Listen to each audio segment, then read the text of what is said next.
Dan berbahagialah bagi perempuan-perempuan yang terbiasa menunaikan amal soleh dalam keadaan suci, dalam keadaan haidnya, walaupun dia tidak mengerjakan, maka semua pahalanya tetap dituliskan sempurna. Al-khuluwu minal haid wan nifas, khusus untuk perempuan di sini. Laki-laki, saya, Anda yang di hadapan kami tidak berlaku di sini. Al-khuluwu minal haid wan nifas, yaitu terbebas dari haid dan nifas. Di perempuan yang tengah masuk masa haidnya atau berada dalam keadaan nifasnya, maka tidak wajib baginya dan tidak sah dia menunaikan puasa.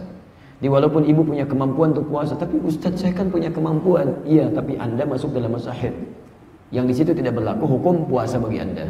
Dicukup kemudian di situ bertahan dalam masa haidnya. Silahkan tunaikan amalan yang bisa dikerjakan dalam masa haidnya, seperti baca tafsir misalnya, tafsirannya, belajar tajwidnya misalnya, membaca sirah, membaca fiqh dan sebagainya. Dan tidak harus menunaikan puasa, nanti diganti di hari lain setelah selesai Ramadannya. Paham sampai sini? Dan berbahagialah bagi perempuan-perempuan yang terbiasa menunaikan amal soleh dalam keadaan suci. Maka dalam saat keadaan haidnya, semua amal baiknya dituliskan, walaupun dia tidak mengerjakannya. Hadis sahih termasuk di Al-Bukhari. Idza maridal 'abdu, kalau seorang hamba sedang dalam keadaan sakit atau punya uzur tertentu, bahkan safar, dalam keadaan safar, tidak bisa mengerjakan amalan rutinnya. Ya, seperti saya misalnya safar. Saya sekarang meniatkan untuk safar di malam ini karena bersambung-sambung gitu kan. Dan saya niatkan safar, tadi saya jamak antara maghrib dengan isyanya. Atau teman-teman yang dari luar istirahat di kilometer 57 misalnya kan, di jamak misalnya zuhur dengan asar. Zuhur jadi 2 rakaat, qasarkan, asar jadi 2 rakaat misalnya. Kan sering saya tanyakan ini ya. Kalau zuhurnya jadi 2, asarnya jadi 2. Begitu selesai menunaikan, Anda masih santai misalnya.